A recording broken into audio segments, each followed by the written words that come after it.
From a teenager dreaming in Tipperary to making history in Sydney Harbour, one man's journey just rewrote the rules of Australian football forever.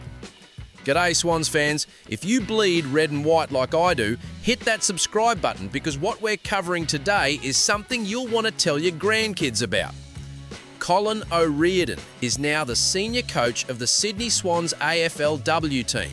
And with that appointment, he's become something no one else in the 167-year history of Australian rules football has ever been. The first Irish coach of an AFL or AFLW franchise. Let that sink in for a moment. The first ever. This isn't just a feel-good story about a former player getting his shot. This is about a kid from Templemore in County Tipperary who came to Sydney as a 21-year-old with a rookie contract and a dream, who had his playing career cut short by injuries that would have broken most people, and who refused to walk away from the club that gave him everything. Instead, he worked his way through the coaching ranks, proved himself at every level, and now sits in the senior coach's chair with the weight of history on his shoulders. For every Irish player who's crossed the world to chase this dream, for every young coach grinding away in development programs hoping for their chance, this is their moment too, because Colin O'Riordan just kicked the door wide open. But to understand how monumental this really is, we need to go back to where it all started. Colin O'Riordan is just 15 years old, but he's starting at wing-back in an All-Ireland minor final for Tipperary.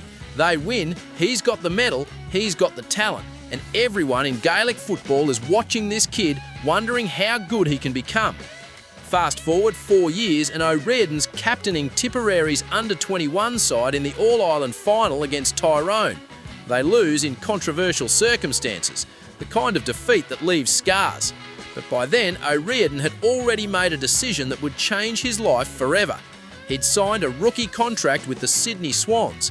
He was heading to Australia to play a sport he barely knew in a country he'd never lived in, chasing something most people back home couldn't understand. That takes courage. That takes absolute ticker. When O'Riordan arrived in Sydney in 2015, he was another Irish experiment, another talented Gaelic footballer trying to make it in the AFL. The code was different, the skills were different, everything was different.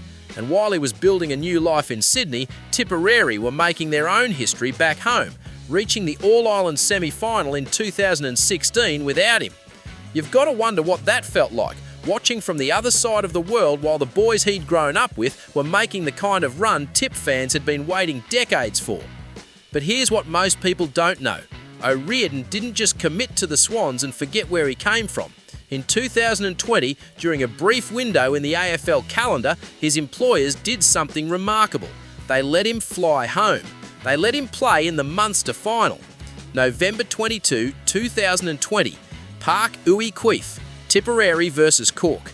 O'Riordan started at midfield and played his heart out as Tip claimed their first Munster crown in 85 years.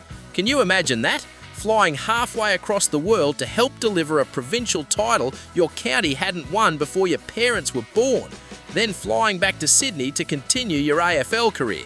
That's not just commitment to the club, that's who Colin O'Riordan is, a man who honours where he's from while giving everything to where he's going. By then, O'Riordan had made 34 AFL appearances over 7 years. Not a bad career by any measure, but it was always interrupted by something he couldn't control. Injuries, the kind that nag at you, the kind that don't heal the way they should. And finally, in 2022, his body gave him an answer he didn't want to hear. Chronic hip injuries. Career over.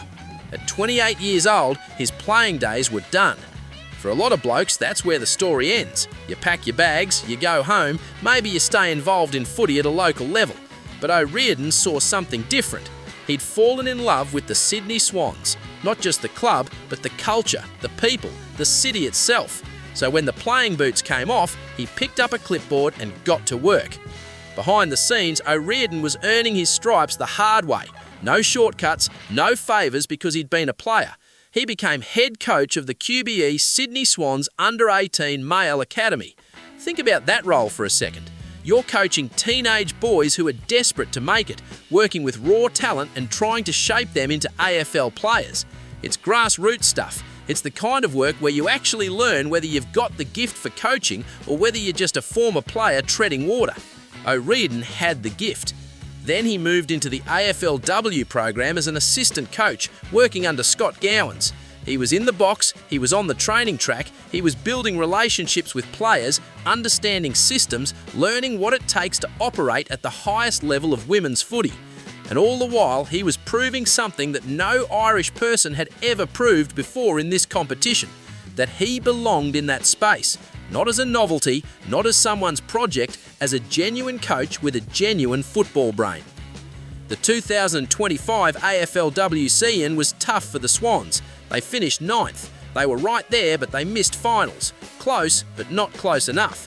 And after that season ended, Scott Gowans made the decision to resign. The job was open, the club needed direction, they needed someone who understood the playing group, someone who had the tactical knowledge, someone who had the hunger to take them to the next level. And then the announcement came. Colin O'Riordan, AFLW Senior Coach, Sydney Swans. What would you have done if you were in his shoes? You're 30 years old, you're taking over a team that just missed finals, you're about to become the first Irish coach in AFL or AFLW history. The expectations are massive, the scrutiny will be intense. One mistake and the critics will be all over you. But you also know this is what you've been building towards since the day you couldn't play anymore. This is your shot. O'Riordan didn't hesitate. Ever since I arrived at the Sydney Swans as a player, I fell in love with the place, he said. So to be trusted with the role as AFLW senior coach is a huge honour. I have a lot of faith in the current playing list, and I think we have the foundations of a successful team. There it is. Confidence without arrogance, belief without bluster. That's the mark of someone who's earned their position. When the news broke, you could feel the emotion rippling through the Swans community. This wasn't just another coaching appointment, this was one of their own. A bloke who'd bled for the jumper as a player and had refused to leave even when his body gave out. Swans supporters couldn't believe what they were witnessing, a fairy tale story unfolding right before their eyes. But the reaction went far beyond Sydney. Across the AFL world, people were talking. The first Irish coach in the history of the competition. It's not something that happens every day. The Irish community in Australia lit up with pride. Back in Tipperary, they were celebrating like he'd just won another All-Ireland. The media coverage was everywhere. Sports pages, news bulletins, social media exploding with respect and admiration. You could see what this meant for representation too. For every young Irish coach watching from the development leagues, this was proof that the pathway exists, that you can make it to the top, that your background isn't a limitation, it's a strength. Inside the Swans AFLW locker room, the reaction was equally powerful. The players already knew O'Riordan. They'd worked with him as an assistant, they knew his work ethic, his football IQ, his ability to connect. There was no awkward adjustment period, no uncertainty about whether he could command the room. He'd already earned their respect. And let's be real about something else. This appointment sends a message to the entire AFLW competition. The Swans aren't messing around. They've just handed the reins to someone who lives and breathes this club, who knows what it takes to compete at the elite level and who's got the fire in his belly to prove he belongs in that chair. This reminds me of when Jim Stynes became the first non-Australian to win a Brownlow medal back in 1991. Another Irish player who crossed the world, adapted to a new sport and made history. But O'Riordan's doing something different.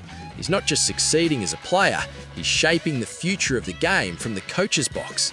Think about the long-term consequences here. If O'Riordan succeeds, and there's every reason to believe he will, he's opening doors for Irish coaches across the entire AFL system. He's proving that the transition from Gaelic football to coaching Australian rules isn't just possible, it's viable at the highest level. That's massive for the international pipeline this competition has relied on for decades. For the Swans AFLW program specifically, this is about more than just one season. This is about building a culture, establishing an identity, and creating sustained success. O'Riordan inherited a team that was 9th in 2025, but has genuine talent in the playing group. With his coaching, with his vision, they could be legitimate finals contenders by 2026. That's the opportunity in front of him. We've seen it before with coaches who were former players. They understand the emotional side of the game in a way that career coaches sometimes don't. They know what it's like to deal with injury, with pressure, with the media, with the grind of a long season. That empathy, that lived experience can be the difference between good coaching and great coaching. At the end of the day, this is what football is all about. It's about someone who came from halfway across the world with nothing but potential and heart, who fought through injuries and setbacks, who could have walked away but chose to stay and build something bigger than himself. Colin O'Riordan didn't just make history today, he reminded us all why we love this game, why we love this club, and why the story of the Sydney Swans will always be about people who refuse to quit when the odds are stacked against them. History's been made, now let's see what happens next. Let me know in the comments what you think this means for the Swans. Are we finals bound in 2026?